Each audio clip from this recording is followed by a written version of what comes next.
Lorsque vous inhalez la fumée d'une cigarette, la nicotine passe des poumons dans le sang. En une dizaine de secondes, elle atteint le cerveau. Cette arrivée très rapide provoque un pic de nicotine, parfois ressenti comme un véritable shoot. Dans le cerveau, la nicotine vient se fixer sur des récepteurs normalement destinés à l'acétylcholine, un messager naturel. Imaginez ces récepteurs comme de petites serrures.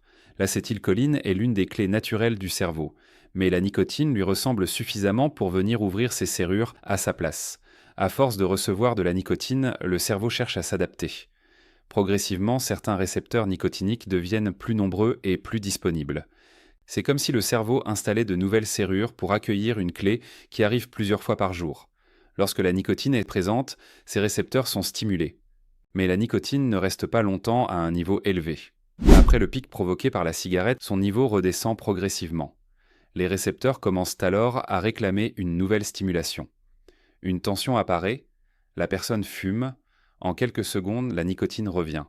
La tension diminue, l'irritabilité s'apaise et l'envie de fumer recule temporairement. Puis le niveau de nicotine redescend à nouveau. Ce cycle peut se répéter de nombreuses fois dans la journée. La nuit, il n'y a généralement plus d'apport de nicotine pendant plusieurs heures. Au réveil, son niveau a donc fortement diminué. De nombreux récepteurs ne sont plus suffisamment stimulés. Cela explique pourquoi l'envie de fumer peut être particulièrement forte le matin et pourquoi le délai avant la première cigarette constitue un indicateur important de la dépendance. La cigarette est donc fortement addictive pour deux raisons. Elle apporte de la nicotine et elle l'apporte au cerveau extrêmement rapidement.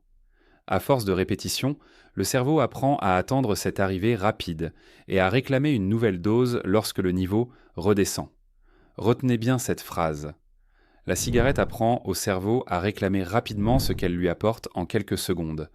Abonnez-vous pour comprendre le tabac autrement.